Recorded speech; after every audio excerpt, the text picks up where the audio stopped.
십자가의 이야기는 언제 들어도 마음이 아픕니다. 그러나 동시에 기대와 희망이 있습니다. 예수님의 죽음이 있었기에 부활도 있기 때문입니다.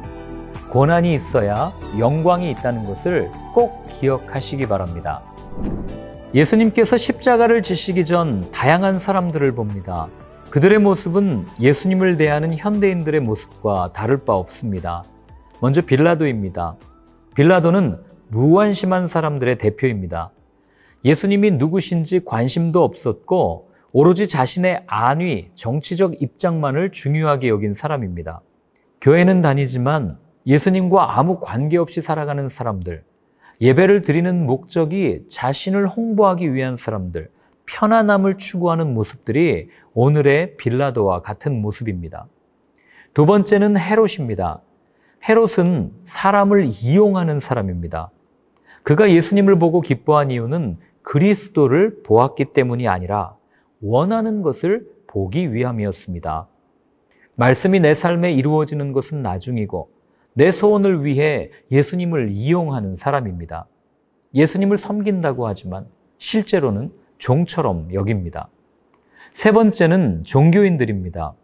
예수님을 고발한 대제사장들과 서기관들은 마치 사자가 먹고 남은 고기를 얻어먹기 위해 으르렁거리는 늑대와 같습니다. 죄가 없다 말하는 빌라도에게는 더 강한 어투로, 예수님을 향한 헤롯의 흥미 앞에서는 더욱 힘써서 고발합니다. 고발 내용은 새빨간 거짓말입니다. 사실은 백성들의 소동이 두려웠던 거죠. 헤롯, 빌라도, 종교 지도자들은 두려움 때문에 거짓 위에 자신들의 집을 짓습니다. 한 사람을 죽이면 두려움이 사라질 것이라 생각합니다. 악한 자들은 결국 한 통속입니다. 그들의 목적은 하나, 예수님을 적대하며 많은 이들 앞에서 무능력함을 증거하기 위함입니다. 예수님께서 부활하신 날, 두 제자가 11km 정도 되는 거리에 있는 엠마오라는 마을로 갑니다. 가면서 그동안 일어났던 모든 일들에 대해 서로 이야기합니다. 열심을 내어 예수님에 대해 토론했던 그들의 모습은 예수님을 얼마나 생각했는지를 말해줍니다. 그러나 그들은 부활을 믿지 못했습니다. 두 제자는 예수님을 통해 이스라엘이 속량될 것이라고 기대했었습니다. 정치적인 독립을 원했던 그들에게 십자가는 무기력함의 상징처럼 여겨졌습니다. 하나님의 거대한 약속의 흐름, 성취는 보지 못하고 자신들의 기대, 정치적 해방자로서의 예수님을 추앙했던 겁니다. 그들에게 예수님의 십자가는 이스라엘 백성과 온 인류를 구원하는 방법이 아니라 구속의 실패를 결정적으로 보여주는 실패 자체였던 겁니다. 두 제자가 부활하신 예수님을 알아보지 못한 이유는 십자가 처형 사건을 말씀 성취로 보지 못하고 왜곡된 시각으로 십자가를 해석했기 때문입니다. 그렇게 예수님을 기대했고 십자가에 대해 깊이 묵상했던 그들이었지만 정작 예수님께서 다가오셨을 때 그들은 예수님을 보지 못합니다. 두 제자는 그렇게 길을 걷고 있었습니다.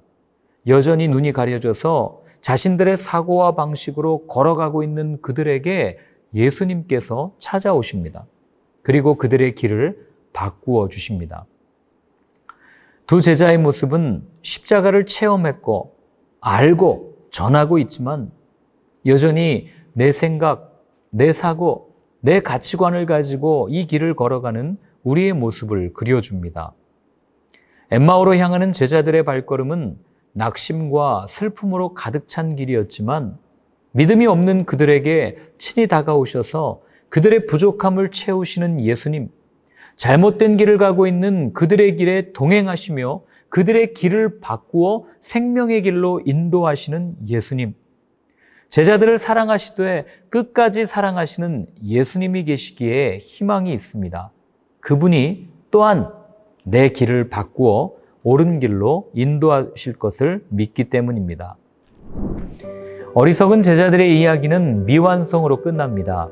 그러나 위로부터 능력으로 입혀질 때까지 이 성에 머물라는 예수님의 부탁에 순종한 제자들은 하나님 나라의 퍼즐을 완성시킵니다. 가장 먼저 그리고 끝까지 구해야 할 것은 성령 충만입니다. 성령 충만할 때만 십자가의 길을 걸으며 끝까지 순종할 수 있기 때문입니다.